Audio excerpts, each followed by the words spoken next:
hakuzitizama vizuri. Aghbara, ana vumbi, kulingana na safari yake kuwa ni ndefu mara kwa mara. Safari yake ya mara kwa mara imemfanya awe na vumbi. Yamuddu yadayhi ila sama, huyo mtu ambaye kwamba safari yake ni ndefu na nywele zake zimeketi timtim na ana vumbi kila mahali. Yamuddu yadayhi, ananyosha mikono yake ila samaa, akielekeza mbinguni. Kwa sababu dua, tunapomwomba Mola subhanahu wa ta'ala, qiblatu dua as-samaa, qibla ya dua ni mbinguni. Unapomwomba Mola subhanahu wa ta'ala, nyosha mikono yako, elekea ya Rab, muombe Mola subhanahu wa ta'ala. Wa qiblatu sala al-Kaaba, qibla ya sala elekea kwenye al-Kaaba.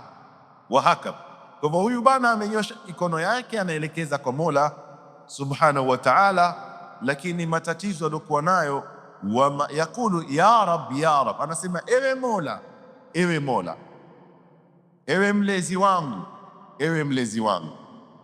Wa mat'amuhu haram, lishe yake ni ya haramu. Wa mashrabuhu haramu, vinywaji vyake ni vya haramu. Wa malbasuhu haramu, mavazi yake yote ni haramu. Wa ghudhiya bil haram, huyo ameleleka katika haramu. Fa anna yustajabu lidhalik, vipi atajibiwa dua yake na hali yake iko katika hali hii? Kwa hivyo hadithi ina mambo mengi, na mojawapo katika mambo ni dalili za kukubaliwa dua, sababu za wewe kujibiwa dua. Miongoni mwa sharti za wewe kujibiwa dua ni atib maakalak, atib mashrabak, kula ya halali, kunywa ya halali. Na kwa sababu mara nyingine unapokula na kunywa ya haramu ina affect mwili wako, nyama imemea katika mwili wako, damu zatembea katika mwili wako, lakini asli ya nyama, asli ya damu, asli ya chochote katika mwili wako ni haramu. Na ndio anaozungumza hapo Bwana Mtume Muhammad, wa ghudhiya bil haram, huyu amelelewa katika haramu. Fa anna yustajabu lahu au fa anna yustajabu lidhalik, wewe unatarajia vipi Mwenyezi Mungu akukubalie dua yako na wewe mwenyewe unaishi katika haramu? Chakula chako cha haramu, kinywaji chako cha haramu, viatu unavyovaa ni vya haramu, kila kitu chako, maisha yako yote wewe ni haramu. Mwenyezi Mungu hawezi kukubalia dua, kwa sababu inna Allah tayyibun, Mwenyezi Mungu ni tayyib, munazzahun an kulli nuksan, ameepushwa na kila mapungufu. La yakbalu illa tayyiba, hakubali Mwenyezi Mungu subhanahu wa ta'ala chochote isipokuwa nacho kiwe ni kisafi, ni khalisan, halalan tayyib. Tumesoma katika hadithi iliyopita, innal halala bayyin wa innal harama bayyin wa bainahuma umurun mushtabahat au mushtabihat, kati ya halali na haramu kuna mambo ambayo hayako wazi. La ya'lamuhunna kathiru minan nas, wengi katika watu hawajui. Kwa hivyo ni vyema mtu kuwa na tahadhari, awe anapeleleza mali yake, chakula chake, kinywaji chake, kipando chake, maisha yake, iwe iko katika hali anayoridhia Mola subhanahu wa ta'ala, ili kila anachokifanya kiwe ni makbula, ni kitu ambacho chakubaliwa na Mola subhanahu wa ta'ala, kwa sababu inna Allaha tayyibun la yaqbalu illa tayyiba. Tutaangalia baadhi ya wanazuoni wasema nini kuhusiana na inna Allaha tayyib.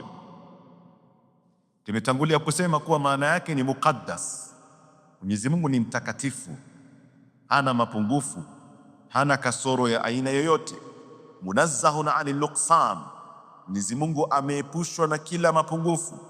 Wal uyubi, na aibu, Mwenyezi Mungu hana aibu yoyote, si katika utendakazi wake, si katika mazungumzo yake, si katika dhati yake Mola subhanahu wa ta'ala. Munazzahun anil nuqsan wal uyub kulliha, kama qala ta'ala wat tayyibatu lit tayyibin, Pia katika maneno mengine Mwenyezi Mungu Subhanahu wa Ta'ala anasema at-tayyibat lit-tayyibin, wanawake wazuri ambao wamelelewa katika malezi mazuri, hawa ni halali kwa wanaume wazuri walolelewa katika malezi mazuri. Watoto wa kike walolelewa katika dini, wameelewa dini yao, wamemwelewa Mola wao, wamefahamu haki zao, hawa wanafaa waolewe na wanaume wanaojua haki vile vile kama mfano wao. At-tayyibatu lit-tayyibin wat-tayyibuna lit-tayyibat, hata na wanaume wazuri pia waozwe wanawake wazuri. Na katika aya nyingine anatuambia walkhabithatu lilkhabithin, waovu wabaya wao pia wataolewa ama wataishi na wabaya, sawa ni wanaume sawa ni wanawake.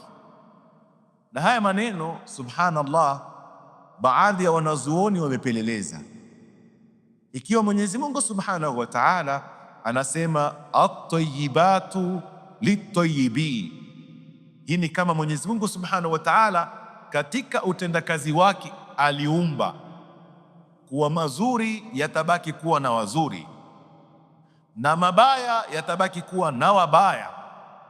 Kwa mara nyingine wanasema yawaje.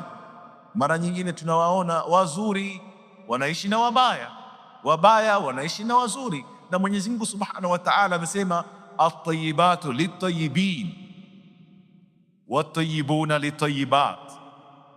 Yawaje? Baadhi ya wanaofuatiliza wakasema haya maneno ya Bwana Muhammad yako sawa, ya Mwenyezi Mungu yako sawa, na wamekuja kugundua kuna baadhi ambao pengine sura zao zitaonekana ni wema, lakini ndani ni waovu, na ndio maana wakasilihi kuishi na waovu wenzao. Ni zile tofauti tu ya kuwa huyu ni mwema zaidi au ni mwema kidogo, au ni mwovu zaidi, huyu ni mwovu kidogo, zikawa katika hali hizo. Yani masala yameelezwa, isipokuwa kwa baadhi ya watu nawadir, kwa watu ambao kama ni nadra sana, kama ukisoma kisa cha Sayyidina Nuh alayhi salam. Sayyidina Nuh ni tayyib, ni mwema na hakuna shaka katika hilo, ni nabii katika manabii wa Mola Subhanahu wa Ta'ala. Lakini ukija kuangalia katika familia yake, mke wake, ukiangalia na mwanawe, na ndio Mwenyezi Mungu Subhanahu wa Ta'ala alipomweleza Sayyidina Nuh, shafanya da'wa yako wewe, jukumu lako shafanya. Tulisema hapa katika baadhi ya masomo, kazi ya manabii ni tabligh, balligh ma unzila ilayk. Masala ya hii aya inatoka kwa Mola Subhanahu wa Ta'ala, hidayah ambayo ni kuimiliki roho na moyo wa mwanadamu, kuikontrol. Hii kazi ni ya Mwenyezi Mungu Subhanahu wa Ta'ala. Mimi kazi yangu ni kufikisha, balligh anni walau aya. Na manabii kazi yao ni hiyo. Ameishi miaka 950, 950 akifanya da'wa. Umri wake tangu azaliwe haijaelezwa, umri wake baada ya da'wa haijaelezwa, lakini walioamini kwake ni watu wachache.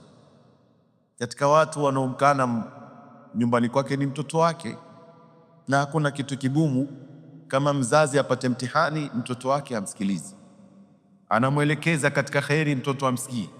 Lakini wewe kama mzazi usikate tamaa, jukumu lako ni tarbia.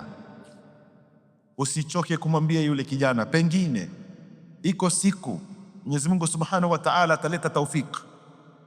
Kwa hivyo wewe usione mimi namwambia anisikii, la, endelea kusema, na mahaba yako mpende kwa sababu ni mwanao, na mpende zaidi kwa sababu ameasi, wamtakia rahma za Mola Subhanahu wa Ta'ala.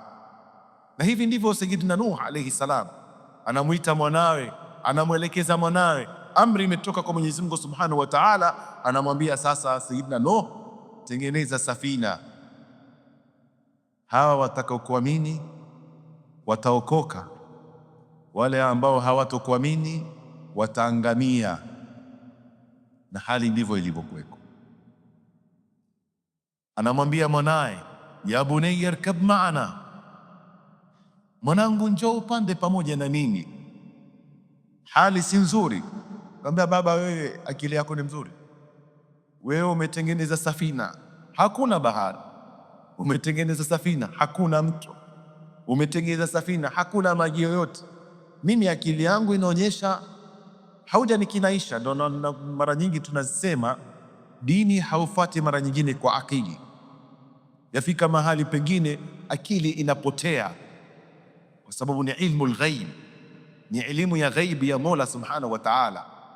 Kwa hivyo naam, akili katika baadhi ya mambo itatusaidia, lakini kuna na al-khabaru sadiq, kama tulivyoeleza katika baadhi za darasa, kwa sisi hata hadithi tunazozisoma hizi ni al-khabaru sadiq, khabar mutawatir, habari ambazo tumepokea an akabirin wa an akabirin ila sayyidina Rasulillahi sallallahu alaihi wasallam. Ndio leo ukakuja kuona hadithu sahihu, hadithu dhaifu, hadithu maudhu'. Wanazuoni wamefuatiliza hizi habari kuhakikisha kama kweli haya maneno yamethubutu kutoka kwa Mtume Muhammad alayhi salatu wasallam. Na mara nyingine yaweza kuna sanad sahih, ile transmission chain ikawa imefika kwa Mtume Muhammad, hakuna mtu aloshukiwa, lakini matni yale maneno, wanawazuoni pia wakaangalia katika matni, muundo wa maneno hayakai kama ni muundo wa maneno wa Mtume Muhammad alayhi salatu wasallam, pia wakaidhoofisha. Kwa hivyo tunaweza tukapata rijal sawa, lakini matni yenyewe inapoketi haiko sawa, lugha yenyewe imeketi haiko sawa. Mtume Muhammad alikuwa ni afsahu nasi lisanan, alikuwa ni mwenye fasaha, alikuwa na akili ya juu sana. Kwa hivyo zikipimo zikiangaliwa zaonekana haya maneno hayakuwa sawa, hata kama kuna sanad al-muttasil. Anaambia ya bunayya irkab man wala takum min alhalikin, mwanangu panda, usiwe katika watu watakaoangamia.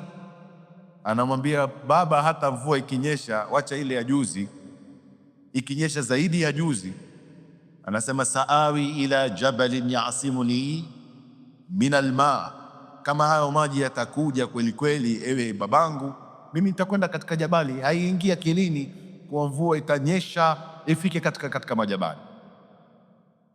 Anaambia la asima leo, hakuna yoyote atakayekuokoa mwanangu, Mwenyezi Mungu Subhanahu wa Ta'ala pekee.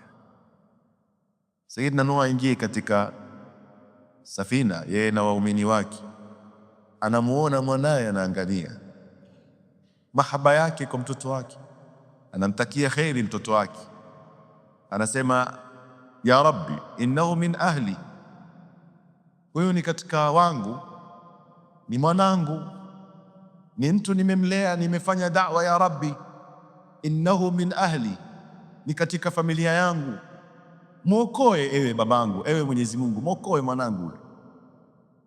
Mwenyezi Mungu Subhanahu wa Ta'ala mwambie la, innahu amalun ghairu salih, ana matendo si mazuri, kwa sababu inna Allaha tayyibun la yakbalu illa tayyiba. Innahu amalun ghairu salih, huyo si mtoto mzuri ewe Nuh. Tena usiniombe dua kwa mambo usiyoyajua. Hii ni hali. Baadhi ya wanazuoni wamefuatiliza wakaona kweli waovu huwa pamoja na waovu na wema huwa pamoja na wema, isipokuwa katika nawadir, katika baadhi ya sehemu chache katika historia. Na ndio maneno hayo aliyozungumza Mwenyezi Mungu Subhanahu wa Ta'ala. Na maana ya tayyib kama tulivyosema, maana yake ni munazzah.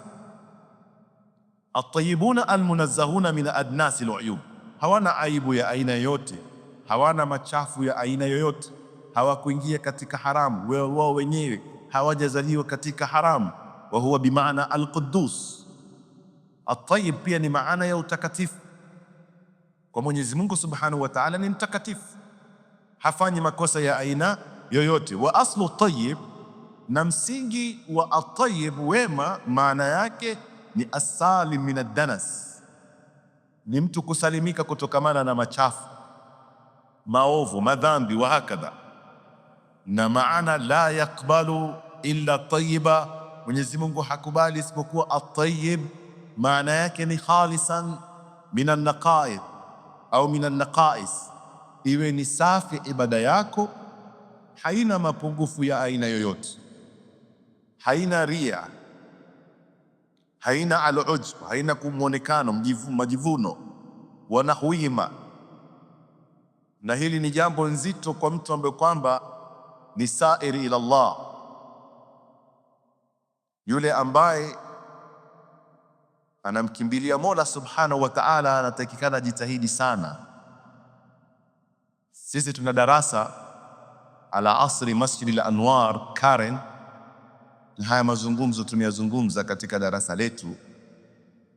Wewe jipime ili uangalie ikhlasi yako.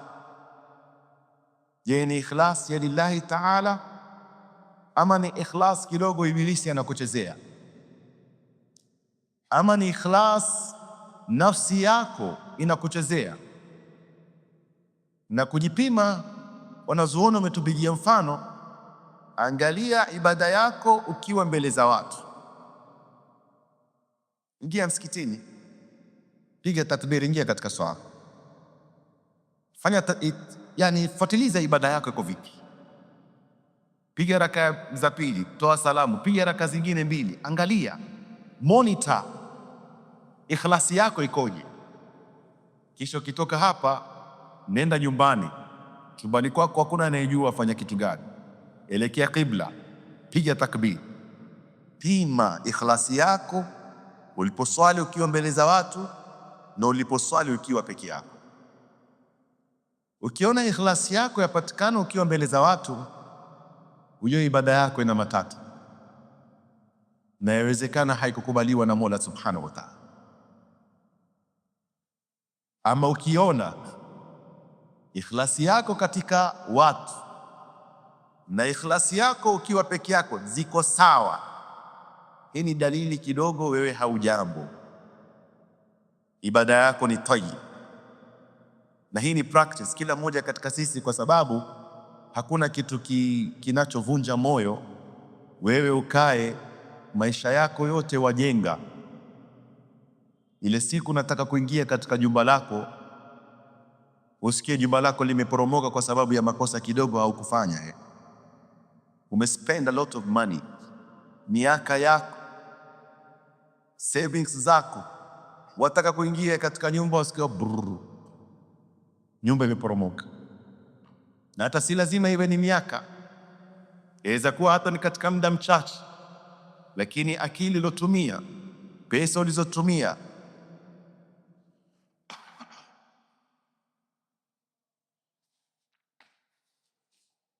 afwan, mafua kidogo yanatusumbua, jazakumullah khair. Kwa hivyo wewe, makusudio yako katika mujahada wako ni wewe uweze kupata matunda na natija ya kile unachokifanya. Hivyo hivyo katika ibada zako. Wewe ibada zako umeziswali tangu ubaligi, tangu ufike miaka 15 uko katika ibada, una miaka 50 uko katika ibada, kisha wewe Mungu akukhtari katika 70 years, kisha uambiwe ibada zako zote hizi hazikufaa kwa sababu hazikuwa na masharti za ikhlas. Inna Allaha tayyibun la yakbalu illa tayyiba. Kwa hivyo you have to prove yourself kabla mambo hayajakuwa mabaya. Fanya practice, jaribu kuipandisha daraja yako. Taban, ukishaweza kufanya practice, tafika wakati wewe ukiingia Allahu Akbar, uwe mbele za watu, uwe peke yako, wewe katika mushahada, hiyo ni daraja ya juu sana. Lakini kwa sisi tunapoanza ibada yetu na hatujafanya practice, lilasaf, Mwenyezi Mungu ni mkarimu, tunamwomba tutakabalie, lakini lazima kupatikane mujahada, lazima kupatikane hali katika mioyo yetu ambayo inaonyesha tunataka mabadiliko katika maisha yetu, tunataka mabadiliko katika makubaliano yetu na Mola Subhanahu wa Ta'ala. Kwa hivyo inna Allaha la yakbalu illa tayyiba. Kwa hivyo uangalie ikhlasi yako sawa sawa katika maneno yako, dhikri, kumtaja Mola Subhanahu wa Ta'ala.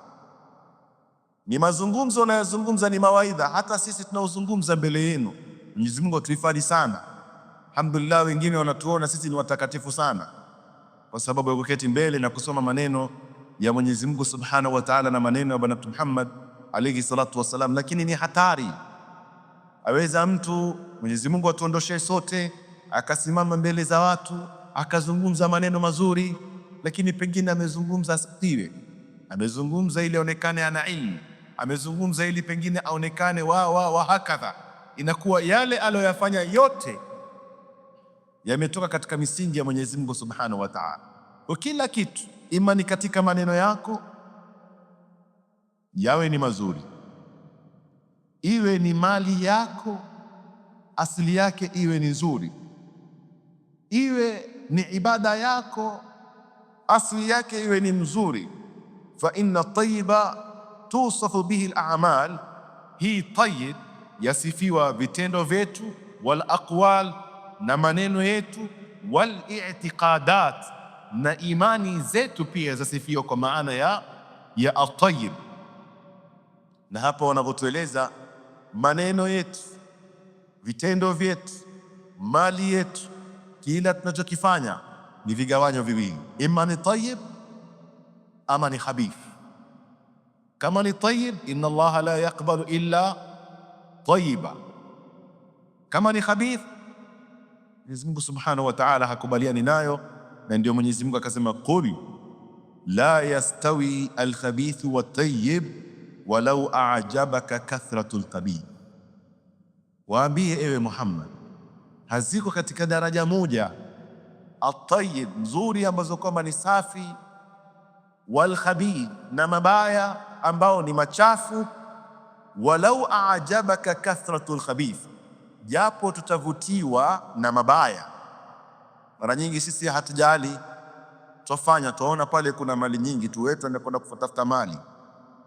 Wewe ukiona umevutiwa na mali na hautaki kujua ni mali ya halali ama ni haramu, au umevutiwa na mwanamke haujui mwanamke ni mzuri ama si mzuri, anatuambia Mwenyezi Mungu, walau a'jabaka kathratul khabith, hazifanani. Lao leo ulimwengu mzima wataamua watu wote wafanye maovu, kule kufanya maovu kwa watu wote haimaanishi yale maovu yamekuwa mazuri, haziwezi kufananisha. Na abaki mtu mmoja tu afanye kheri na tayyib, na ulimwengu mzima wafanye maovu. Hawa wakiwekwa katika mizani, huyu mmoja aliofanya jema anawashinda wale wote waliofanya maovu, hata kama ni wengi. Kwa hivyo haya ni maneno mazito sana katika Al-Qur'an Al-Karim na katika hadithi za Bwana Muhammad alayhi salatu wassalam, na ndio miongoni mwa mema yanayotajwa na wanazuoni ni innal mu'mina idha zara akhan lahu, mu'min anapomtembelea ndugu yake, amemzuru fillah, hakumtembelea kwa sababu pengine ni Ramadhani atapata chochote, na mimi na ndugu yangu fillah yuaishi mji fulani, sijamuona siku nyingi, na gharamika mimi mwenyewe naenda kumuona tu kumjulia hali fillah, kwa ajili ya Mwenyezi Mungu Subhanahu wa Ta'ala. Taqulu lahu almalaika, malaika umwambia yule mtu, tibta wa taba manshak, yani anta tayyib, wewe umetoka utokapo. Na angalia, huyu ni ndugu rafiki yako katika imani. Kif awe ni rafiki yako katika imani na awe ni katika familia yako? Kif awe ni ndugu yako katika imani na awe ni mzazi wako? Ili zile daraja zinapanda zikiongezeka kulingana na zile haki zilizokuwa zimekusanyika. Wewe unafanya hilo lillahi ta'ala, namtembelea yule ndugu kwa sababu ya Mola Subhanahu wa Ta'ala. Ndiyo, ni ndugu yangu, tumezaliwa naye, lakini ni Muislamu.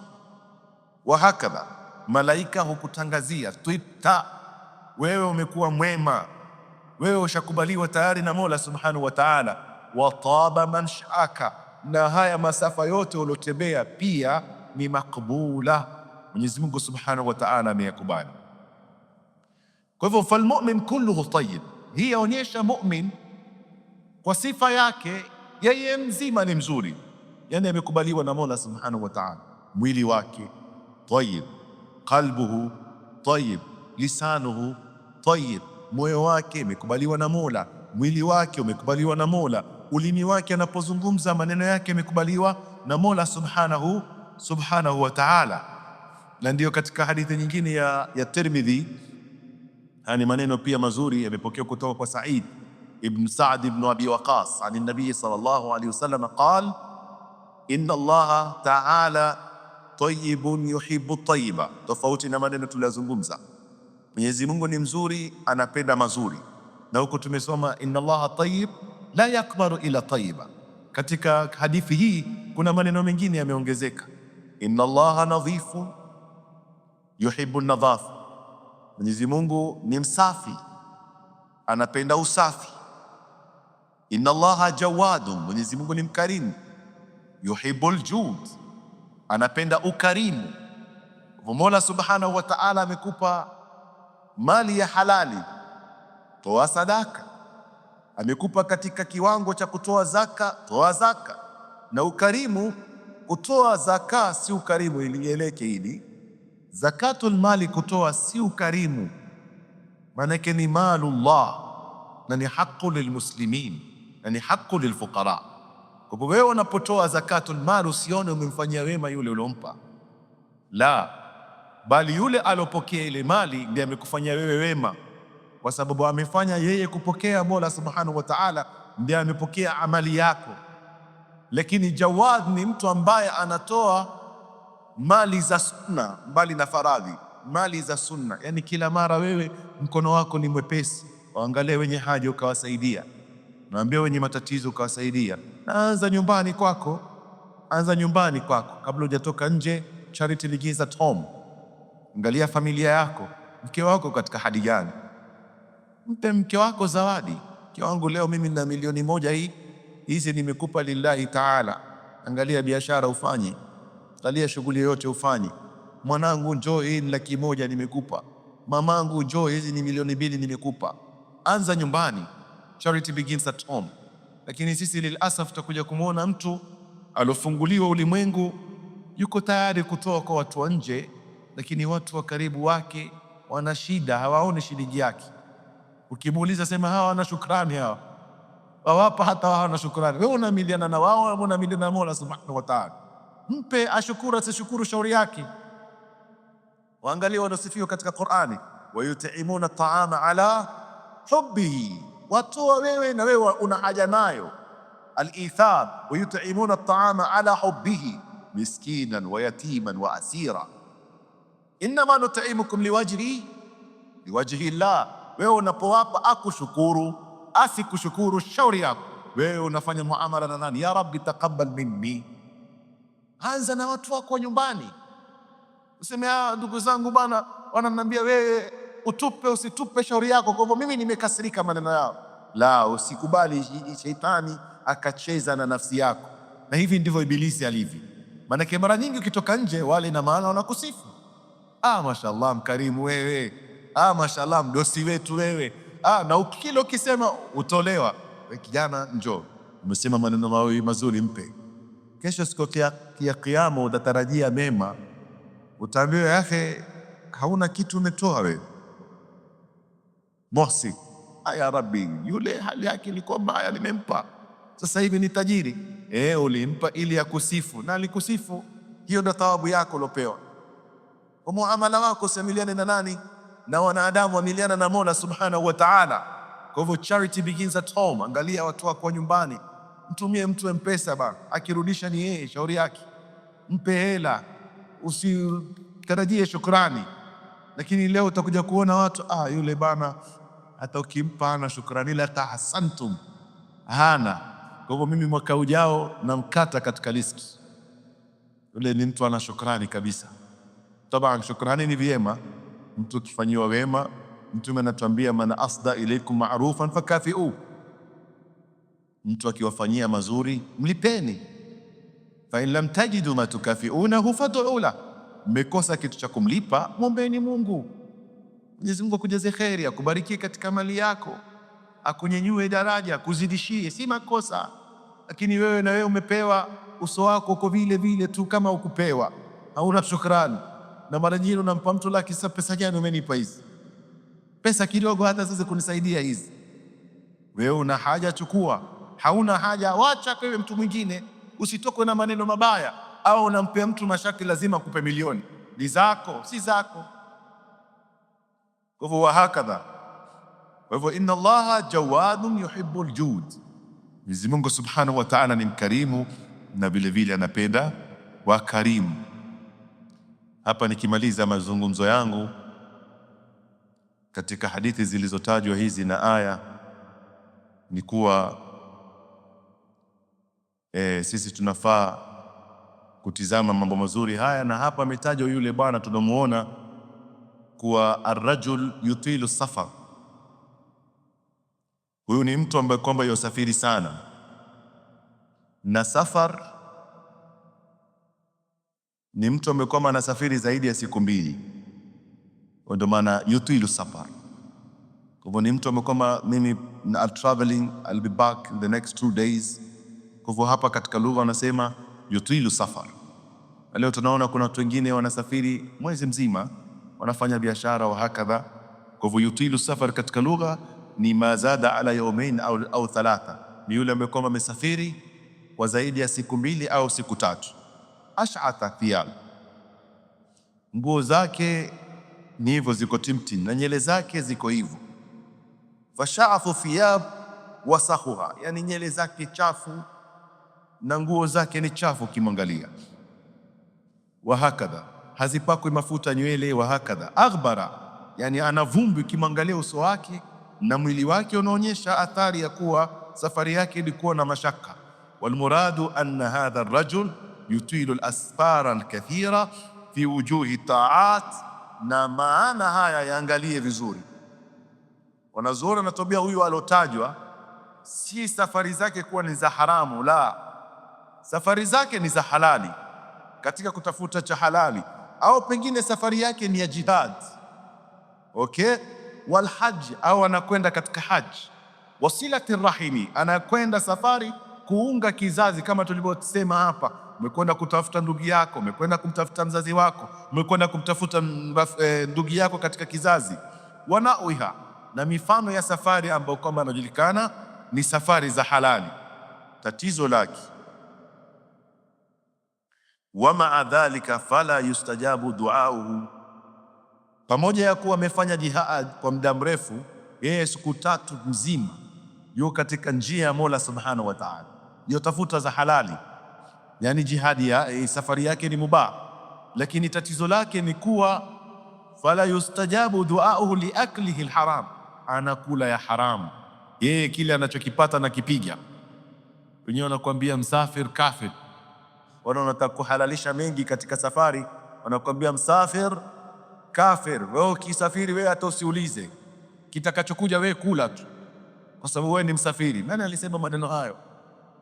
Huyu anasafiri, safari yake ni halali, lakini hachungi anachokila, hachungi anachokinywa, hachungi anachokivaa. Fa kaifa yustajabu duauhu man huwa maa dhalika, yule ambaye kwamba katika hali hiyo ameingia katika dunia, amejaza mambo ya dunia ya haramu wa hakadha.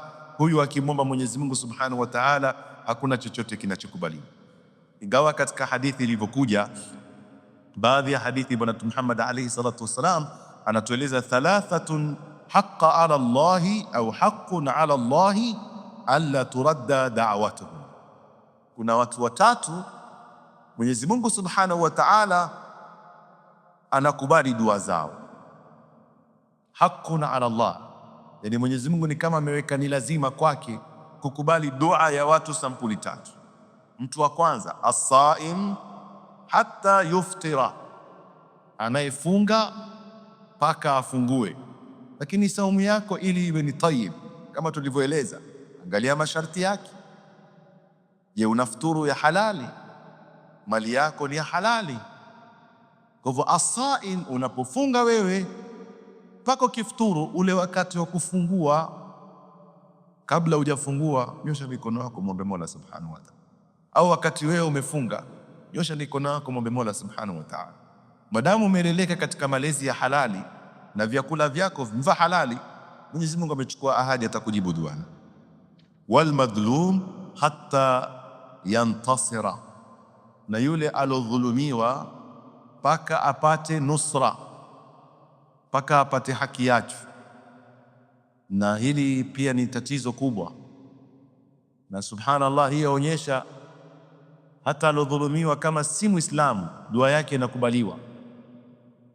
Alodhulumiwa hata kama si Muislamu dua yake yakubaliwa. Ittaqi da'wat almadhlum, ogopa sana dua ya yule aliyedhulumiwa. Maana yule mmoja anasema la tadhlimanna idha kunta muqtadiran, usidhulumu kama una uwezo wa kudhulumu. Wewe umejiona una nguvu, unaweza kumnyang'anya yule ardhi, unaweza kumnyang'anya pesa zake, unaweza kumnyang'anya gari lake, wewe ukatumia nguvu zako. La tadhlimanna idha kunta muqtadiran fadhulmu yarji'u uqbahu ila an-nadam. Dhulma mwisho wake ni mbaya. Anatueleza tanamu ainak, wewe walala vizuri. Walmadhlumu muntabihu, yule alodhulumiwa yuko macho usiku. Yad'u alaik, anasema ya Rabbi, fulani anachukua haki yangu, fulani ameniibia kitu fulani, fulani amenifanyia kitu fulani. Ujue hicho kidole cha fulani amenifanyia, fulani amenifanyia, fulani amenifanyia, Mwenyezi Mungu atamjibu, kwa sababu hana mtu mwingine wa kumtetea. Mwenyezi Mungu hatolikubali. Kwa hivyo ukba, mwisho wa dhulma inakuwa ni mbaya sana, na hii ni moja katika ahadi Mola Subhanahu wa Ta'ala. Amesema yule anayedhulumiwa na dua yake yakubaliwa. Okay? Walmusafiru hatta yarja, na yule ambaye ni msafiri dua yake vile vile inakubaliwa mpaka arudi, lakini kwa masharti tulozieleza. Ajitahidi mtu anapotoka awe amevaa mavazi ya halali, amechuma katika halali. Jitahidi mchumo wako wa nje unaokwenda ni wa halali, usile isipokuwa cha halali. Kisha nyosha mikono yako kwa Mola Subhanahu wa Ta'ala, Mwenyezi Mungu Subhanahu wa Ta'ala atakukubalia. Na hapa pia kuna maana mengine yanayofanana na haya katika hadithi mashhur. Anasema rubba ash'atha aghbara, yawezekana ukapambana na mtu pia nywele zake zimeketi tinti, nguo zake zimechoka choka, ana vumbi, bitamrain, mtu ambaye kwamba ukimwona hana mbele hana nyuma, maskini daraja ya mwisho. Lao atakwenda mahala popote atafukuzwa, akija mlangoni hapo ondoka wewe, ondoka hapo. Tunamwona yani ni mtu afai kuketi pamoja na watu wengine wa kawaida. Lau aqsama ala Allah, lau atamwomba Mola Subhanahu wa Ta'ala yule mtu, la abarra, Mwenyezi Mungu anamjibu dua yake pale pale. Ni kwa sababu pengine katika hali aliyokuwa nao tunamuita zahid. Huyu mtu ni zahid, hana haja na dunia, na kile kinachokuja na hakikisha ni cha halali. Na hali hii utakuja kuangalia katika vitabu vinavyojulikana zuhud, utakuja kuona watu wenye sifa hii, yani hawakubali chochote katika tumbo lao ama katika familia yao isipokuwa cha halali. Yuko tayari aishi katika umaskini. Tumemsoma sisi Sayyidina Abu Huraira, tumemweleza kwa urefu. Tumeona Sayyidina Abu Huraira tarjama yake wasema alikuwa ameridhika na ufukara, amekubali yeye umaskini wake, na katika ule umaskini wake alikuwa kila ukimwona yuko chini ya mwavuli au chini ya kivuli, ni mti, ni mahala popote, kwa sababu njaa haiwezi kuhimili jua. Na hivi ndivyo alivyoridhika. Hawa wanaitwa zuhad, hawana haja na dunia. Pamoja ya kuwa kulikuwa kuna masahaba mabilionea, walikuwa masahaba matajiri kweli kweli, lakini wenyewe wamesema la, mimi nikipata cha asubuhi na cha usiku chanitosha, sina haja ya mali nyingi. Lakini Mwenyezi Mungu Subhanahu wa Ta'ala kajalia zuri waliokuwa nayo, leo tutapokea dini yetu kutoka kwao. Hawakutaka kuingia shubha ya aina yoyote katika mapokezi ya ilmu waliokuwa wakipokea kwa nani? Kwa Mtume Muhammad alayhi salatu wassalam. Na tunamwomba Mwenyezi Mungu Subhanahu wa Ta'ala atupe riziki za halali, ahifadhi watoto wetu na halali, na tukubalie dua zetu, atuhifadhie nchi yetu. Na katika mwezi mtukufu wa Ramadhani, Mwenyezi Mungu atuwafikie tuwe tumeishi katika maisha ya mabadiliko, tutoke katika hali mbaya tuingie katika hali nzuri. Innahu waliyu dhalik. Allahumma innaka afuwun karimun tuhibbul afwa fa'fu anna. Allahumma innaka afuwun tuhibbul afwa fa'fu anna. Allahumma innaka afuwun tuhibbul afwa fa'fu anna. Wa sallallahu ala sayyidina Muhammad wa ala alihi wa sahbihi wa sallam, walhamdulillahi rabbil alamin.